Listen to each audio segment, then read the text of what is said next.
Abraham Lincoln walked out of the room. He said nothing. A senator had just insulted him in front of 30 men, called him weak, called him unfit, called him a man who had no business sitting in the highest office in the land. And Lincoln walked out. No raised voice, no defense, no argument, just silence and the quiet sound of a door closing behind him. The men in that room laughed. They thought he had surrendered. They thought his silence was proof of everything they had said about him. They thought a man who did not fight back was a man who had already lost. They were wrong. And this moment, this one single moment of stillness, became one of the most powerful moves of his entire presidency. Most people spend their whole lives learning the wrong lesson about respect. They believe respect is something you demand, something you argue for, something you earn by being louder, sharper, faster with your words than the person standing across from you. They believe that if someone disrespects you and you say nothing, you have lost. But here is what few people know about this. Silence is not the absence of strength. Silence used in the right moment is the most devastating display of power a human being can offer. Lincoln understood this, not because someone taught him in a classroom, not because he read it in a book. He understood it because life beat it into him slowly, painfully, and without apology. He grew up with nothing, lost his mother at 9 years old, lost his first love, lost elections, lost a son, failed so many times that most men would have stopped counting. And yet something in all that loss taught him a truth that comfortable people never learn. The person who controls their silence controls the room. Listen carefully to this. There is a war happening inside you every single day. A war between the version of you that wants to react, that wants to explain, defend, argue, prove, and the version of you that is wise enough to be still. Most people let the reactive version win, every time. Because it feels good in the moment. Because defending yourself feels like courage. Because striking back feels like dignity. But it is not courage, and it is not dignity. It is fear wearing a mask. When you feel the burning need to explain yourself to someone who has already decided not to understand you, that is not strength. That is panic. That is the desperate clawing energy of a person who has forgotten their own value and needs someone else to confirm it. Lincoln never forgot his value, not even when everyone around him was screaming that he had none.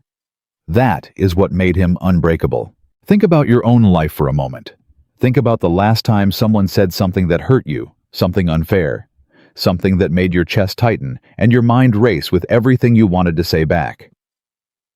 What did you do, if you are honest with yourself? Truly honest, you probably responded. Maybe with words, maybe with a look, maybe just with the energy you gave off for the rest of that day, carrying the wound around like a weight you couldn't set down. And did it help? Did saying something, doing something, reacting to something, did it actually make you feel better? Did it earn you more respect from that person? Did it close the wound, or did it keep the argument alive? Keep you spinning in it? Keep them in your head long after the moment had passed? Few people stop long enough to ask themselves this question. But Lincoln asked it. Over and over again through 40 years of public life, through criticism that would have destroyed most men. He asked it, and he arrived at the same answer every time. Silence outlasts noise. Always. Here is something that will change the way you see people. When someone attacks you, when they mock you, dismiss you, underestimate you, what they are really doing is showing you the size of their own fear. Confident people do not need to bring others down. Secure people do not need to make you feel small. The man who laughs at your dream is the man who has already given up on his own. Lincoln knew this, and because he knew it, the insults slid off him like water. Not because he didn't feel them. He felt everything. He was one of the most emotionally sensitive men who ever held power. He wrote about his depression openly in letters that would shock people today with their raw honesty. He cried. He grieved.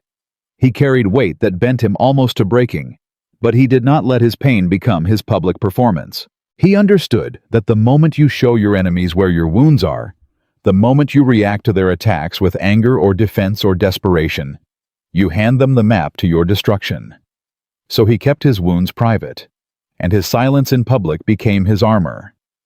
Hailang nge that key because this is the part most people will scroll past, and it is the only part that actually matters.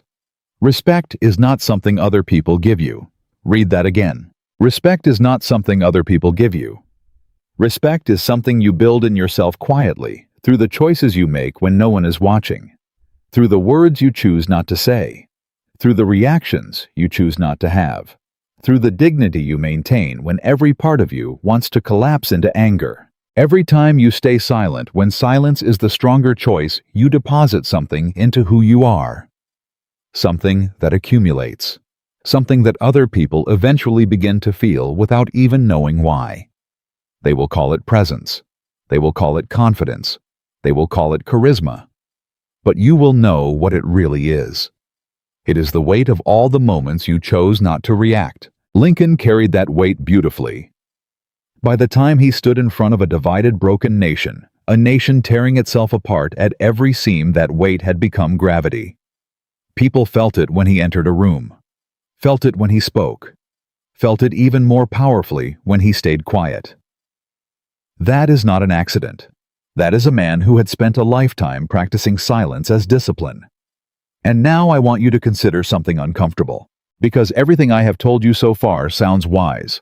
It sounds like the kind of thing you nod along to and then forget by the time you close this video and go back to your day. But here is the twist. Lincoln's silence, his greatest weapon, his most defining quality, the thing that made him respected across history, cost him something that no one talks about. There were moments where he stayed silent and he should not have. There were people he did not defend when they needed defending. Words he did not say that someone needed to hear. Bridges he did not build because he was too committed to his stillness, too practiced in his restraint. And those silences, the ones chosen out of habit rather than wisdom, out of self-protection rather than strategy, left wounds in people he cared about. This is the thing no one tells you about the philosophy of silence. It is not a rule. It is not a law. It is not something you apply to every moment of your life and call yourself evolved. It is a tool, and like any tool, it can build something beautiful or it can destroy something you never meant to lose. The question is not whether to be silent. The question is when. And that the answer to that question is what is going to separate the rest of this story from everything you thought you already knew about strength, respect, and what it actually means to live with dignity. Tell me the city or country you are watching this from in the comments below. I want to know where in the world these words are landing. And if this already feels like something you needed to hear, subscribe now. What comes next will go even deeper. So let's talk about the 5 moments. Not as theory, not as philosophy. As real situations, the kind you have already lived through or will live through soon, where silence is not just an option, but the only move that actually protects you. Because Lincoln didn't just practice silence in grand political arenas. He practiced it in ordinary moments, moments that looked small from the outside, but were quietly tearing him apart on the inside. And that is where the real discipline lives. Not in the dramatic moments, in the ordinary ones. The first moment. When someone publicly humiliates you. Picture this. You are in a room. It could be a meeting room, a family dinner, a group of friends. Someone says something about you, a comment, a joke, a dismissal, and the whole room shifts. People are watching now, waiting to see what you do. Every nerve in your body fires at once. Your mouth opens. And then, if you are lucky, if you have practiced, even a little something stops you. This is the moment Lincoln faced constantly. Not occasionally, constantly. One of his generals, a man named George McClellan, called him a well-meaning baboon in a private letter that was not so private. He referred to Lincoln as the original guerrilla. He showed up late to meetings. He ignored orders. He treated the President of the United States like an inconvenience. Lincoln knew. He always knew. And he said almost nothing. His advisors were furious. They demanded he remove McClellan immediately, publicly, forcefully make an example of him. Show the country that no one disrespects the office. Lincoln looked at them and said something they did not expect. If McClellan wins battles, I will hold his horse for him. He was not being weak. He was not being a pushover. He was doing the coldest, most strategic thing a person in power can do. He was deciding that the mission was more important than his ego. Do you understand how rare that is? This is what they do not teach you in school, that in the moment of public humiliation, the person who stays calm does not look weak to the people who matter. They look terrifying, because everyone in that room realizes something at the same time. This person does not need our approval to know their own worth. And that realization shifts everything. The moment you stop needing people to see your reaction, you stop being controllable. And the moment you stop being controllable, you become someone they cannot afford to ignore. The second moment when someone lies about you. This one is harder, much harder, because humiliation you can absorb. You felt it, you survived it, you moved on. But a lie has legs. A lie walks around without you. It enters rooms before you arrive and exits after you leave. It shapes how people see you before you've had a single chance to speak for yourself. Every part of you wants to chase it down, to correct it, explain it, prove it wrong, post about it, tell your side to anyone who will listen. And here is where most people destroy themselves. Because the moment you start chasing the lie, the moment you make noise about it, you make it bigger. You give it oxygen. You turn a spark into a fire by pouring your own desperate energy on top of it. Lincoln was lied about every day of his presidency. Every single day. Newspapers called him a dictator. Political enemies called him a traitor. People who had never met him invented stories about his character, his intentions, his fitness to lead. He did not chase most of it. He would say in that slow, quiet way of his, "If I were to try to read much less, answer all the attacks made on me, this shop might as well be closed for any other business." He was not indifferent. Do not mistake stillness for indifference. He felt every word. He read more than he let on. Some of it kept him awake at night. But he understood something that you need to understand right now. Your reaction to a lie is the only part of the story you actually control. And if your reaction is panic, if your reaction is desperate, loud, emotional, then the lie wins. Not because it was true, but because your response made you look like someone who had something to hide. Do you recognize this pattern in your own life? Think about it. The last time someone said something false about you. The last time a rumor spread that you didn't start. Did you chase it? Did it help? Or did the chasing make you smaller than the lie ever could? The third moment, when the people you love doubt you.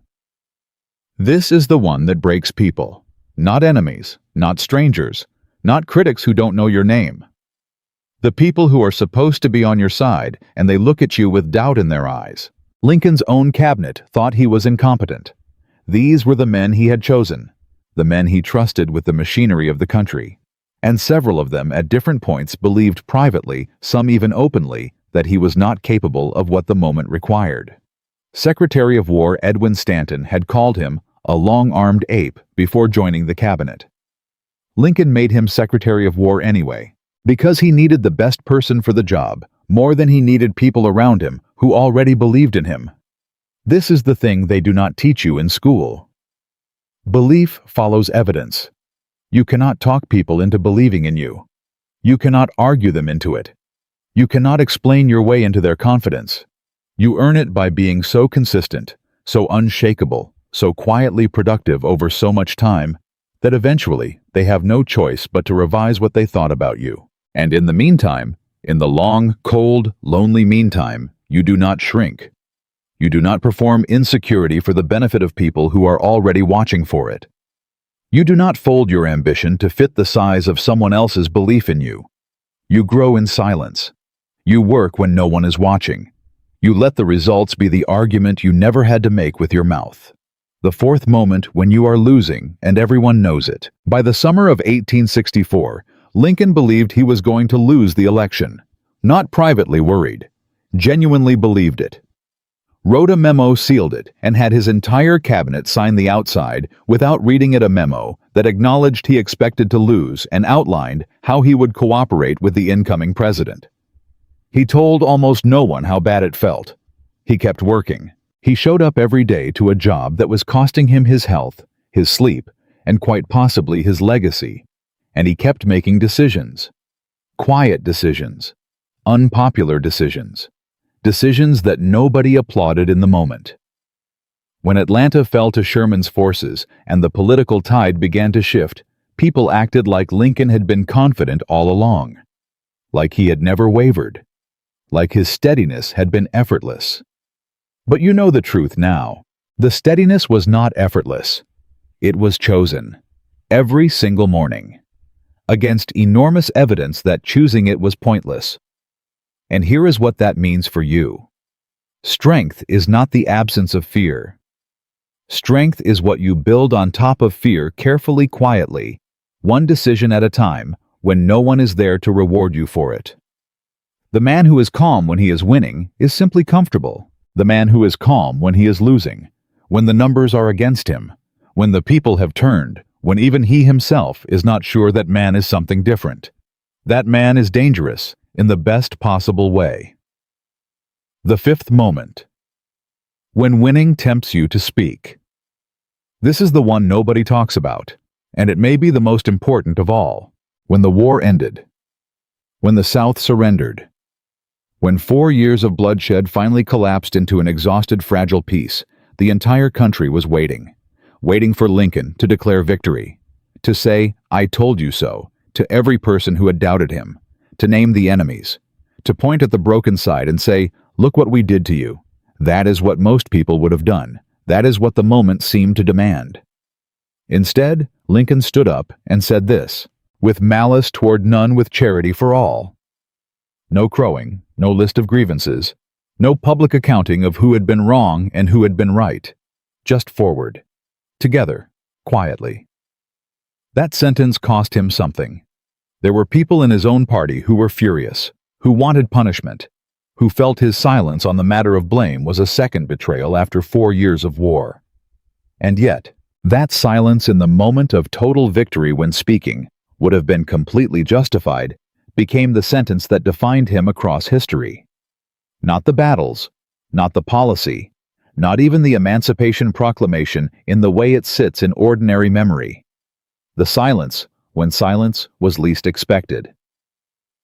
Because here is the truth about silence that most people spend their whole lives learning too late.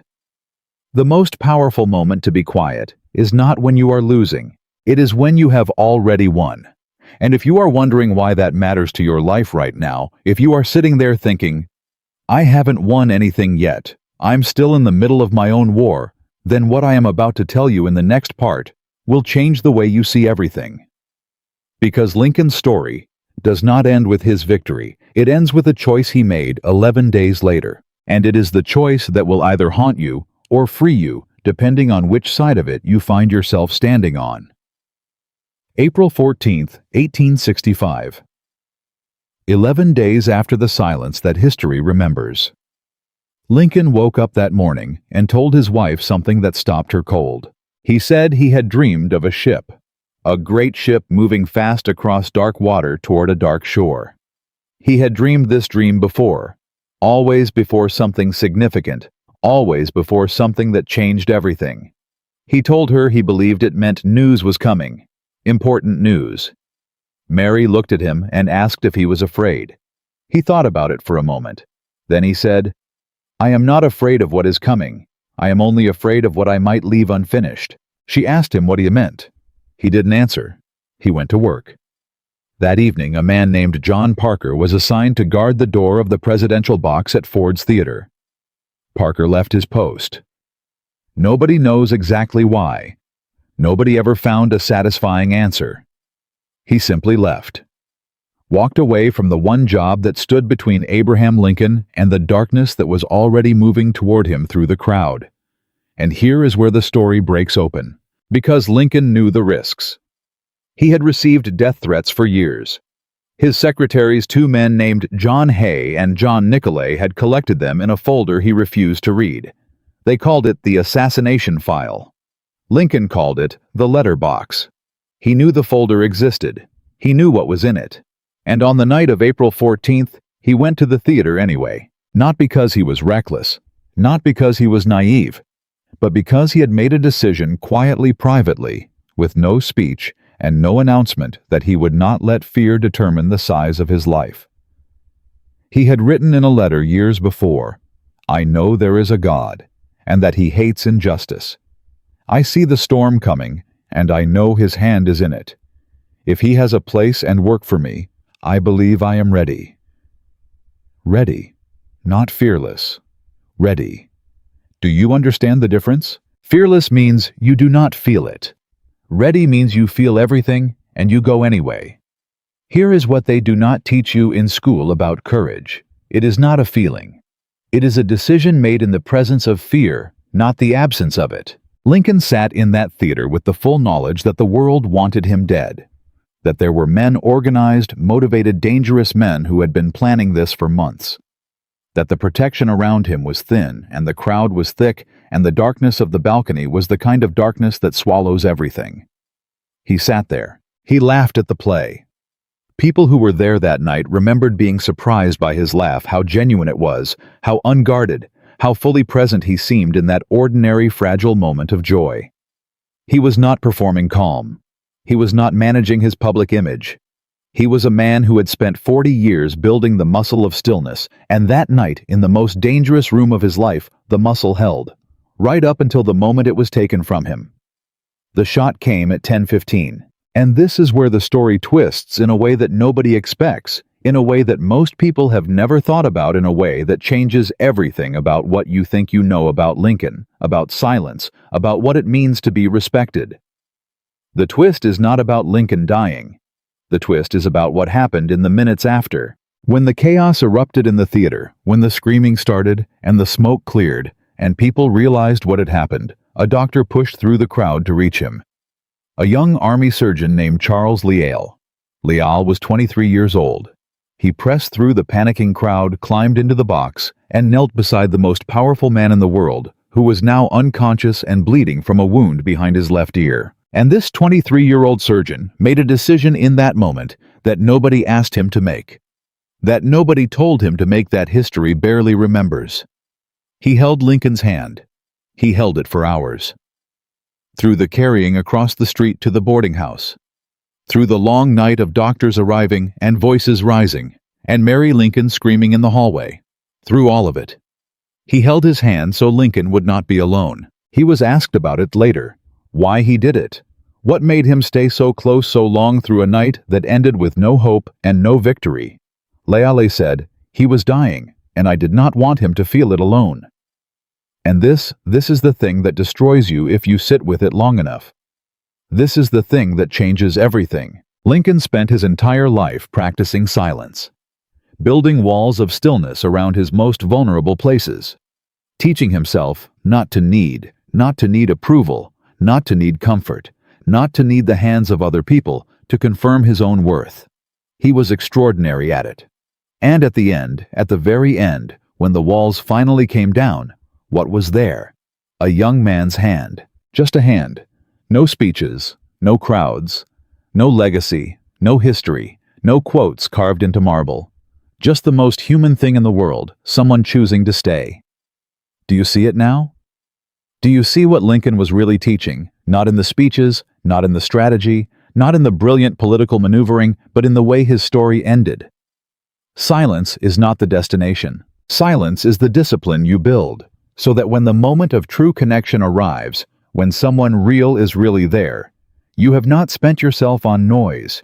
You have not burned through your depth on things that did not deserve it. You have saved something, and you have something to offer. But here is the part that will not let you go. The man who shot Lincoln, John Wilkes Booth, was not a stranger to silence either.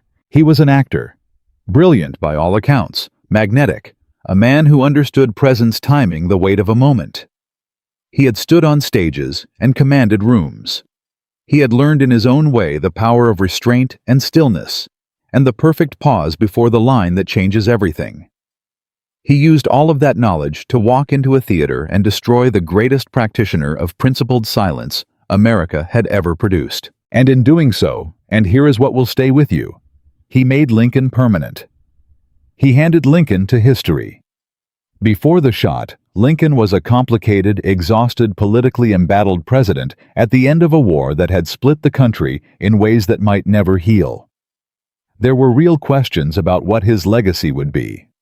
Real doubts, real enemies in his own party ready to fight him for the next 4 years. After the shot, he became something different. He became the silence that cannot be argued with. He became the question that every person in power must eventually answer for themselves. What did I stand for when it cost me something real?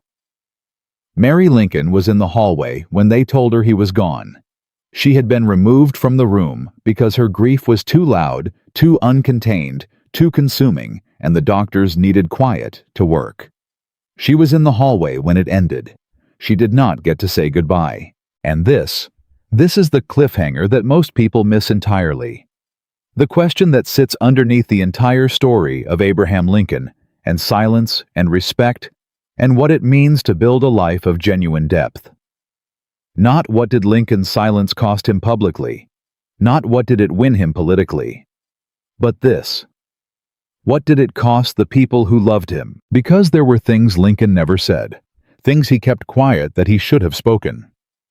Not to his enemies, his silence with his enemies was wisdom, but to the people inside his walls, to Mary, to his sons, to the small private circle of people who needed to hear from him not as a president, but as a man. He had practiced silence so long in so many directions that sometimes, not always, but sometimes the discipline leaked into places where it was not discipline at all. It was just distance. And Mary Lincoln spent the rest of her life, 36 more years, trying to explain a grief that nobody around her could understand. Not because they didn't try, but because the person who would have understood it most had trained himself to leave certain things unspoken.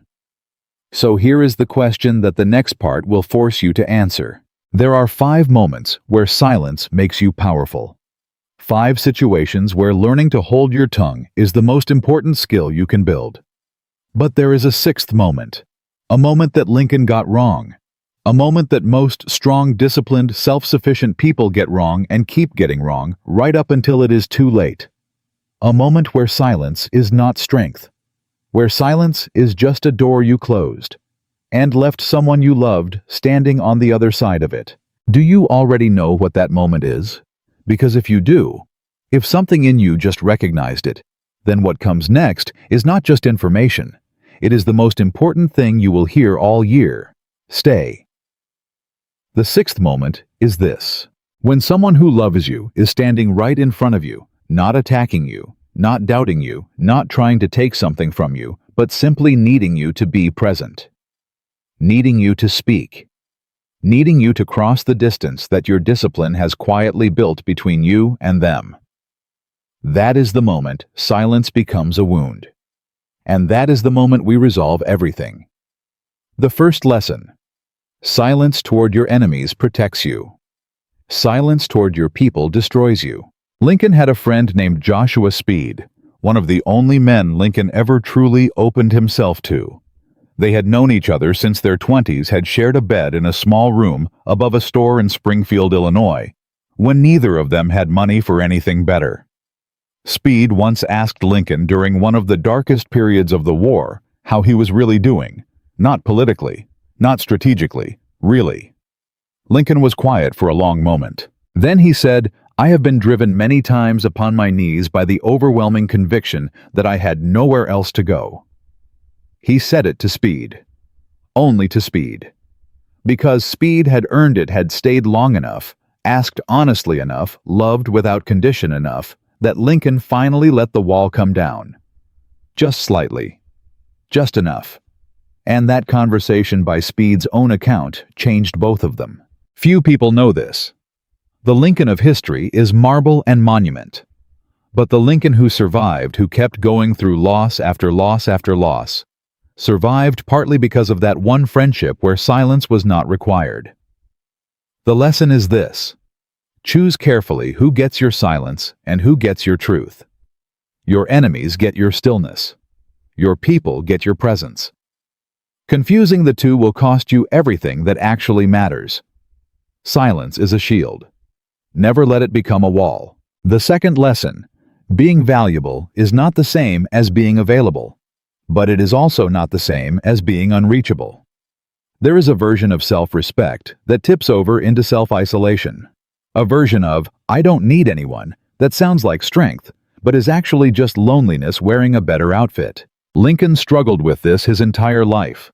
He had melancholy that ran deep, what we would today recognize as severe depression, and in his worst periods he withdrew so completely that the people around him didn't know if he was thinking or disappearing.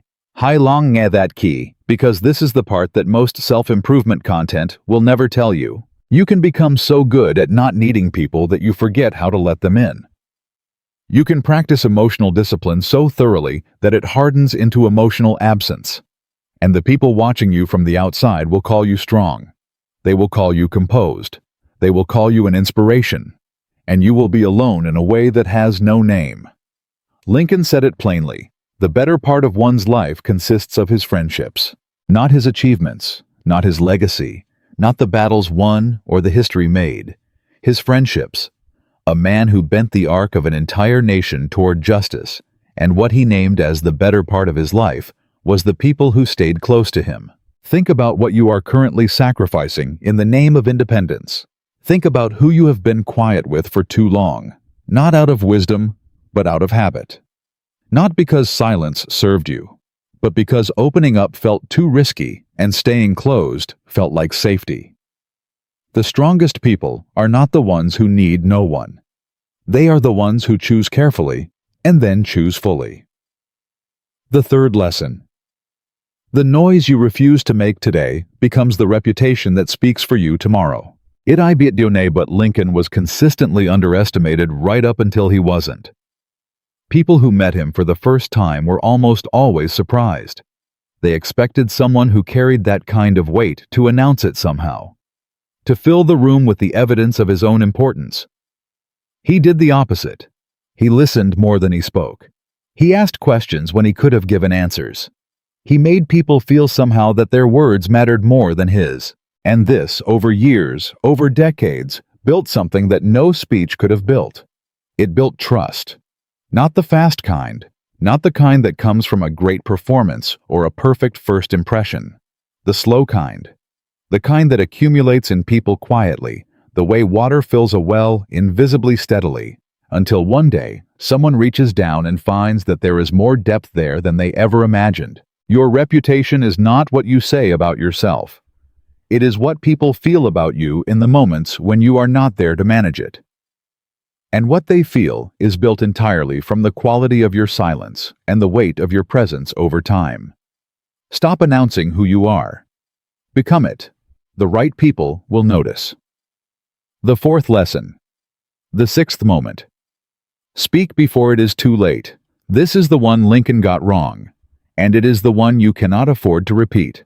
There were things he meant to say to Mary, conversations he kept postponing not out of cruelty, not out of indifference, but out of the quiet assumption that there would be more time, that the right moment would arrive, that when the war was over and the weight lifted and the world finally settled, he would say the things he had been carrying. The war ended. He had 11 days. Because this is not a story about Abraham Lincoln anymore. This is a story about you, about the person in your life who is waiting right now for something you have been meaning to say, about the conversation you have postponed because you are busy, because it feels too vulnerable, because you have trained yourself so thoroughly in the art of silence that speaking the soft things feels like a kind of surrender. It is not surrender. It is the whole point. Silence is only powerful when it is chosen. When what you are holding back is something your enemy could use against you, something the unworthy have not earned, something the moment does not yet deserve. But when what you are holding back is love, is gratitude, is I see you, is I am sorry, is you matter to me more than my pride does, then silence is not discipline, it is just waiting. Waiting for a moment that may not come. Say the thing. Today. Before today becomes the memory you can never add to. And now that you understand what silence costs and what it builds and where it protects you and where it quietly bleeds you, there is one final question left. The question of what you actually do with all of this. Starting now. Starting today. In your real life, with your real relationships, in the real moments that are already waiting for you. That is where we go next, and it will be the most practical and the most difficult part of everything. You have been here the whole time. Through the silence of a man who walked out of a room when every nerve told him to fight. Through the discipline of a president who held his tongue when the entire world was screaming at him to react. Through the grief of a woman left in a hallway. Through the hand of a 23-year-old surgeon who simply stayed. You have been here, and that means something. So before we finish, let everything settle. Silence toward your enemies protects you. Silence toward your people destroys you. Being valuable is not the same as being unreachable. The noise you refuse to make today becomes the reputation that speaks for you tomorrow. Say the thing before today becomes the memory you can never add to. And the most powerful moment to be quiet is not when you are losing. It is when you have already won. Now here is the part where most videos tell you to go think about this, to reflect, to journal, to sit with these ideas and return to them someday when the timing feels right. I am not going to tell you that, because someday is the word that Lincoln kept using about the conversations he never got to have. And you already know how that ended. So here is your one thing, not 5 things, not a list. 1. Think of the person in your life right now. One person who has been waiting for something from you. Not a stranger, not an enemy. Someone inside your circle. Someone who has stayed. Someone who, if you are honest with yourself, you have been quiet with for reasons that have nothing to do with wisdom and everything to do with fear. Now decide that today, not this week, not when things calm down, not after you finish the next hard thing today, you say the thing you have been carrying. You do not have to make it perfect. Lincoln's most powerful words were never perfect. They were honest. There is a difference, and the difference is everything. You pick up the phone, you send the message, you walk into the room, you say, I see you. I am sorry. You matter to me. I was wrong. Thank you. I love you.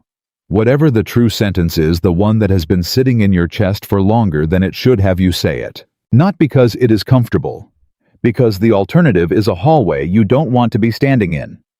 You have spent enough time being strong in the directions that cost you nothing. Now be strong in the direction that costs you something real. That is the breakthrough. Not the realization, the action. The small, terrifying, completely ordinary act of speaking the truth to someone who deserves to hear it from you. Do it today. And here is the question I want to leave you with. Lincoln built a life of extraordinary silence, and history calls him one of the greatest men who ever lived. But Mary spent 36 years after him trying to find words for a grief she could never fully explain. So who in your life is already writing that story about you? And is it too late to change the ending? If something in this video landed, if one sentence stopped you, if one moment made you sit a little differently, then you already know what to do. Like this video. Not for the algorithm, because it is the simplest way to tell yourself that this mattered enough to mark. Subscribe to this channel, because what comes next goes deeper.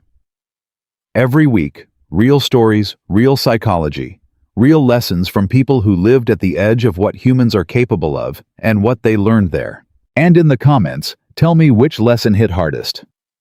Was it the silence toward your enemies? The friendships Lincoln named as the better part of his life? The 6th moment, the one about saying the thing before it is too late? Tell me. Because your answer will shape what we build next. And I read every single one. The lion does not need to announce itself, but sometimes, just sometimes, it needs to come home.